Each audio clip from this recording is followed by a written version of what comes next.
દાખલા નંબર 20 છે, બોર્ડમાં એક વખત પૂછાઈ ગયેલો છે, છતાં પૂછવાની શક્યતાવાળો દાખલો છે. તેમાં બેઠો મેળ ઉધારનો જવાનું બધું તૈયાર કરવાનું છે. એટલે આવા રીતના દાખલા પૂછવાની શક્યતા વધારે છે. એમાં બીજો વ્યવહાર છે, દિવ્યકાંત પાસેથી લોન લીધી છે, એટલે રોકડમાં મળી ગઈ છે, એટલે રોકડ ખાતે ઉધાર દિવ્યકાંતની 10% લોન ખાતે જમા 20,000. રોકડ ખાતે ઉધાર લખતા નથી, માત્ર દિવ્યકાંતની લોન ખાતે જમા રાખીશું. પછી ત્રીજનો વ્યવહાર, શિલ્પા પાસેથી 4,000નો માલ 2% રોકડ વટાવે ખરીદ્યો. વ્યક્તિનું નામ આપ્યું છે, એટલે કે શિલ્પાનું નામ આપ્યું છે, એટલા માટે તમારે આ વ્યવહાર થશે આપણા માટે ઉધાર વ્યવહાર. આ વ્યવહારની અંદર રોકડ વટાવ ગણાશે. ઉધાર માલની ખરીદી છે, એટલે તમારે જમા નોંધની અંદર 4,000 રૂપિયા લખવા પડશે. શ્રી શિલ્પા ખાતે લારી ભાડું રોકડેથી ચૂકવ્યું છે, એ રોકડ વ્યવહાર છે, એટલે તમારે તે નોંધાશે. બેઠા મેળની અંદર ₹25 શ્રી લારી ભાડા ખાતે ઉધાર, તે રોકડ ખાતે જમા. પછી પાંચમનો વ્યવહાર છે, અમૃતાને 7,000નો માલ 10% વેપારી વટાવે વેચ્યો છે, બદલામાં તેઓએ અડધી રકમ રોકડેથી ચૂકવીને ચેક બેંકમાં ભર્યો છે. અંશત ઉધાર અંશત રોકડ વ્યવહાર છે, એટલે તેને તમારે પૂરેપૂરો ઉધાર સમજીને માલ વેચ્યો છે, એટલે ઉધાર નોંધમાં નોંધવો પડશે. 7,000 માંથી 10% વેપારી વટાવ કાપીને 6300 રૂપિયા. તો ઉધાર નોંધની અંદર તમારે લખવું પડશે 6300 શ્રી અમૃતા ખાતે, અને જેટલી રકમ તમે ચેક થી ચૂકવો છો 6300 એટલે 3150 ની રકમ તમે ચેક થી ચૂકવી છે, એની નોંધ તમારે કરવી પડશે બેઠા મેળની અંદર. તો આની નોંધ આવી કઈ થઈ શકે કે શ્રી બેંક ખાતે ઉધાર અને અમૃતા ખાતે જમા 3150.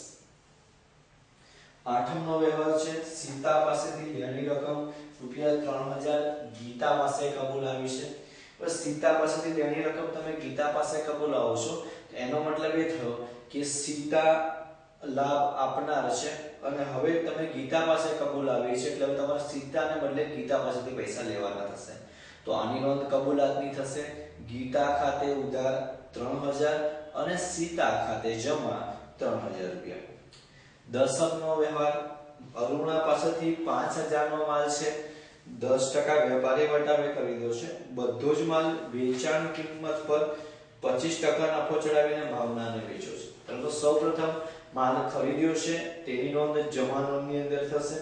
અરુણા પાસેથી 5,000નો માલ 10% વેપારી વટાવે ખરીદ્યો છે, એટલે 5,000 ના 10% 4,500 રૂપિયા તમારે લખવાના થશે જમા નોંધની અંદર. તો જમા નોંધની અંદર લખવાનું શ્રી અરુણા ખાતે જમા 4,500 રૂપિયા. આમાં પરત છે, એટલે રકમ માટે જગ્યા બાકી રાખવી પડશે.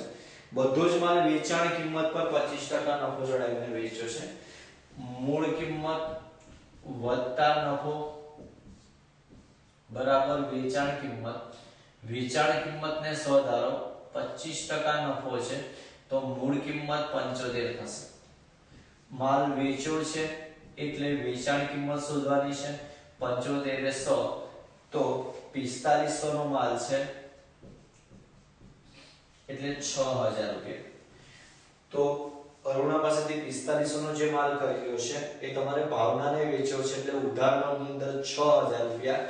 6,000 વેચાણ કિંમત પર નફો ચડાવીને લાવ્યા છે, એટલે 4,500 પર નફો ચડાવીને લાવવાનું છે, એટલે મૂળ કિંમત 75, તો વેચાણ કિંમત 100, 4,500 એ કેટલા, એટલે તમારી વેચાણ કિંમત આવી 6,000 રૂપિયા. આ તમારે લખવાની છે ઉધાર નોંધની અંદર. ઘરે કથા કરાવી, જે બેટે 600 ધંધામાંથી ચૂકવ્યા છે. હવે તમે દુકાનમાં કે ધંધામાં કથા કરાવો તો ધર્માદા ખર્ચ થશે, પણ આ તમે ઘરે કથા કરાવી છે, એટલે માલિકનો પર્સનલ અંગત ખર્ચ છે, એટલે શ્રી ઘર ખર્ચ ખાતે ઉધાર 600 રૂપિયા. 13નો વ્યવહાર, આવકવેરા રિફંડનો 450 નો ચેક ધંધાના બેંક ખાતામાં ભર્યો છે. હવે આવકવેરા રિફંડનો ચેક બેંકના બેંક ખાતામાં ભર્યો છે, એટલે બેંક ખાતે ઉધાર. આવકવેરો ચૂકવો તો માલિકનો અંગત ખર્ચ છે, એટલે ઘર ખર્ચ ખાતે ઉધાર થશે, અને જો તમને આવકવેરા રિફંડની રકમ મળી જાય છે તો ભંડોળ ખાતે જમા. તો સૂદ તેરસના વ્યવહારમાં બેંક ખાતે ઉધાર, ભંડોળ ખાતે જમા 450 રૂપિયા. પછી સૂદ પૂનમના વ્યવહારમાં તરુલતા પાસેથી 1960 નો ચેક 2% રોકડ વટાવ કાપીને મળ્યો જે બેંકમાં ભર્યો છે. હવે તરુલતા પાસેથી 1960 નો ચેક મળ્યો છે, 2% રોકડ વટાવ છે, તો એનો અર્થ એ થયો કે એ વ્યક્તિએ આપણને 2% વટાવ કાપીને 98% રકમનો ચેક આપણને આપ્યો હશે. તો આપણી આ નોંધ કઈક આવી થઈ શકે.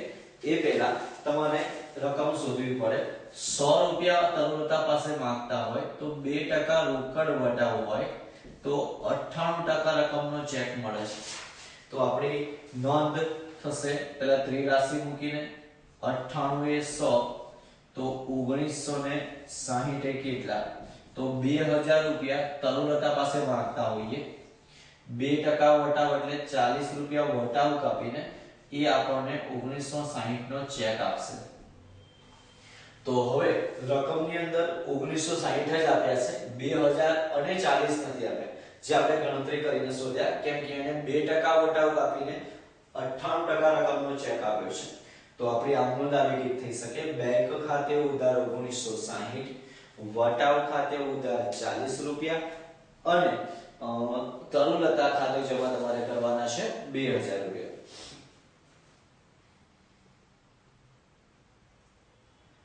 વદ એકમના રોજ મુનિમને કોઈ વ્યક્તિ 200 આપી ગયા છે પણ તેઓને નામ યાદ નથી. હવે અહીંયા રોકડા મળ્યા છે પણ કોને આપ્યા છે નામ યાદ નથી, એટલે રોકડ ખાતે ઉધાર લખવાનું નહીં, માત્ર શ્રી શાહ ખાતે તમારે જમા કરવાના 200 રૂપિયા.